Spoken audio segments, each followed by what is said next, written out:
อนล้างพอสมควรเยอะเลยครับจะเห็นว่าวิธีการล้างไม่ได้ยากเลยเนาะใช้เวลาผมว่าประมาณ5นาทีไม่เกิน8นาทีเนาะ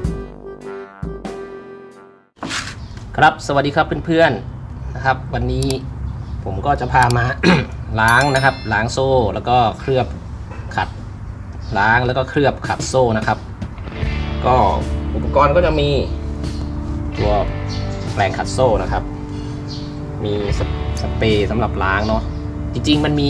หลากหลายยี่ห้อในท้องตลาดนะครับหาซื้อได้ตาม Shopee Lazada แล้วก็ตามร้านขายอุปกรณ์ตกแต่งรถอุปกรณ์ทำความสะอาดรถนะครับก็แล้วแต่เพื่อนๆชอบเลยแล้วก็มาเคลือบโซ่ด้วยตัวสเปรย์เคลือบที่เป็นจาระบีนะครับก็แล้วก็มีผ้านะสำหรับซับนะเวลาเราล้างโซ่เสร็จเนี่ยต้อง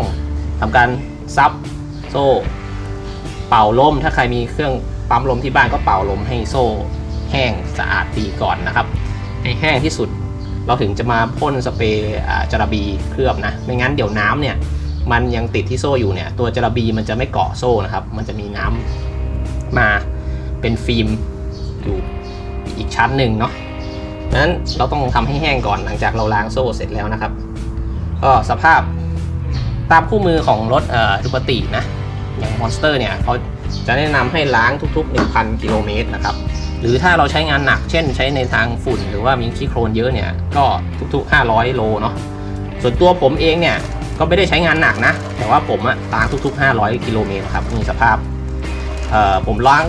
500 กิโลเมตรไปแล้วเนาะรอบนี้เป็น 1,000 โลเนาะซึ่งเมื่อวานเนี่ยผมเพิ่งเอารถไปเข้าศูนย์เซอร์วิสมาเนาะซึ่งก็ที่ศูนย์เขาก็ล้างให้นะเคลือบให้แต่ว่ามีค่าบริการซึ่งผมเองทำเป็นอยู่แล้วแล้วก็มีอุปกรณ์ก็เอามาทำเองดีกว่านะครับจะได้ไม่ต้องเสียค่าบริการเนาะก็ทุก500 กิโลเมตรนะครับก็ควรจะล้างก็เดี๋ยวเรามาเริ่มกันเลยนะครับขั้นแรกเนาะเราก็ง่ายๆเลยครับพ่นสเปรย์ล้าง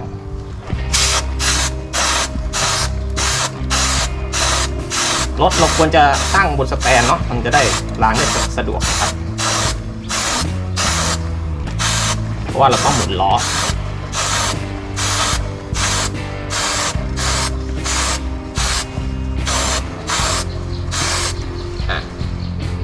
ครบแล้ว1 ลูก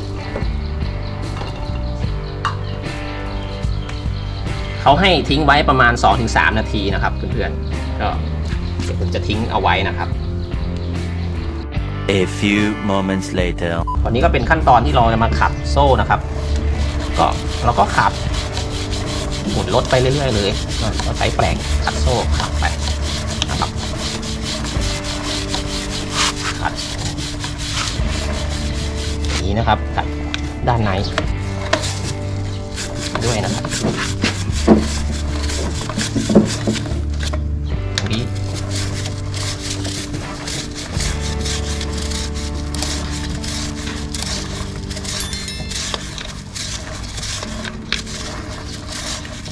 ระหว่างนี้เราก็ใช้น้ำนะครับน้ำล้างก็จะเห็นคราบฝุ่นออกมาเทียบเลยสีดำนะครับ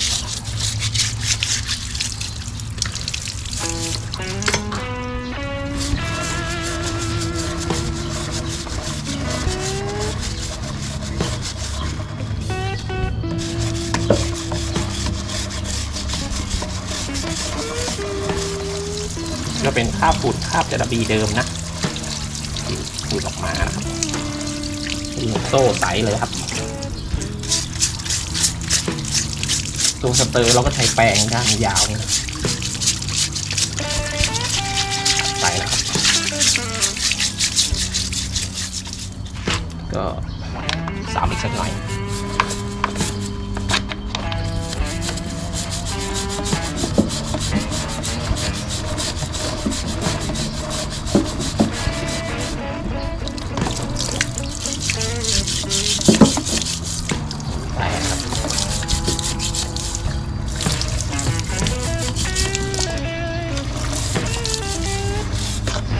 เนี่ยโซ่ของเราก็จะสะอาดแล้วนะฮะเราก็ทิ้งไว้แห้งๆเนาะประมาณ15 นาทีได้ นะครับใครมีตัวเป่าลมก็มาเป่าแต่ยังไงก็ต้องทิ้งไว้ให้แห้งนะครับเป่าลมเสร็จแล้วก็ยังควรที่จะต้องทิ้งไว้ให้แห้ง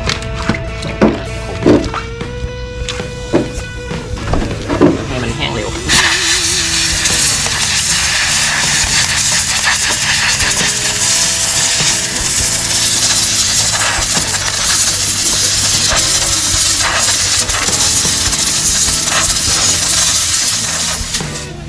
แล้วก็จะผ้าซับไปด้วยนะครับ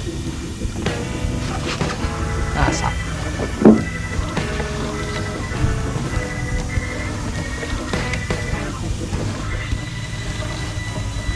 แนะนำว่าถ้าเป็นไปได้ก็เราก็ล้างรถซะก่อนเนาะเราก็มาล้างโซ่แต่ว่าผมเป็นคนขี้เกียจล้างรถเนาะก็ถ้ารถมันไม่ได้เลอะมากผมก็จะยังไม่ล้างนะฮะก็แต่โซ่เนี่ยควรจะทำ500 กิโลเมตรก็ล้างทันทีเนาะส่วนตัวรถมันเป็นแอปเปิลแลนด์ไง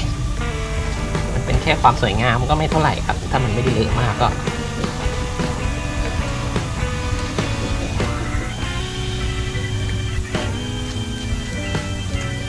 ประมาณนี้ครับเดี๋ยวทิ้งไว้15 นาทีแล้วก็มาเคลือบโซ่กันครับ 2,000 years later. ก็ดูสภาพ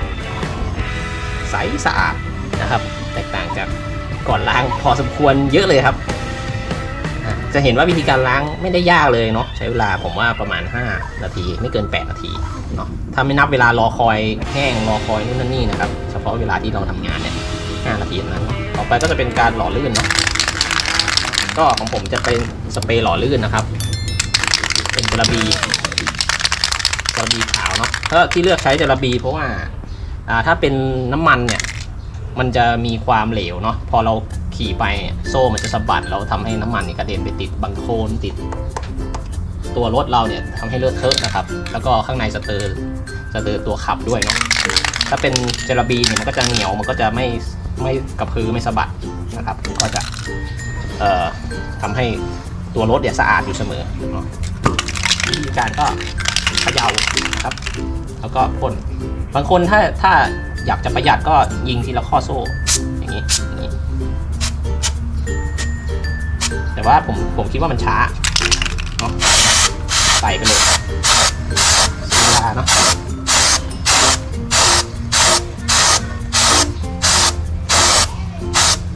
จริงๆเราต้องมาร์กไว้ด้วยเนาะว่าข้อไหนเป็นข้อแรกที่เราพ่นไปแล้วแต่ไม่เป็นไรครับเราพอจะจำได้นะครับก็ประมาณนี้ครับเรียบร้อยทีนี้ก็ทิ้งไว้ให้มันแห้งนะครับก็เป็นอันจบเนาะ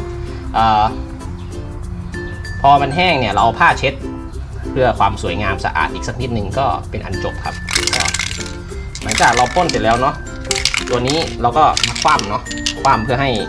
ท่อดูดเนี่ยมันอยู่ด้านก้นเนี่ยมันพ่นอากาศออกเนาะเพื่อไม่ให้จระบีที่ติดอยู่ที่หัวเนี่ยมันแห้งแข็งแล้วทำให้การใช้รอบต่อไปเนี่ยกดไม่ออกนะครับแล้วก็พ่นทิ้งไปสัก2 ทีก็เป็นอันจบการเคลือบโซ่นะครับง่ายๆครับก็หลังจากจระบีแห้งแล้วนะครับก็จะหน้าตาประมาณนี้เนาะจระบีที่ผมใช้ก็จะเป็นออกแนวสีขาวๆนะครับเวลามันแห้งแล้วเนาะจะคล้ายๆของศูนย์ดูคติที่ใส่จระบีให้มาตั้งแต่วันรับรถนะฮะก็จะเป็นคราบขาวๆแบบนี้แหละเนาะจระบีที่ผมเลือกใช้ก็คล้ายๆกันเนาะก็จะเป็นประมาณนี้ครับก็โซ่เราก็สะอาดแล้วก็ทำการหล่อลื่นด้วยจระบีตัวพิเศษเข้าไปแล้วเนาะก็อีก500 กิโลเมตรข้างหน้าเราก็มาล้างใหม่อีกทีครับก็สำหรับวันนี้ก็ขอบคุณครับที่ติดตามชมกันมาก็หวังว่าเพื่อนๆจะได้ประโยชน์จากคลิปนี้นะครับขอบคุณครับ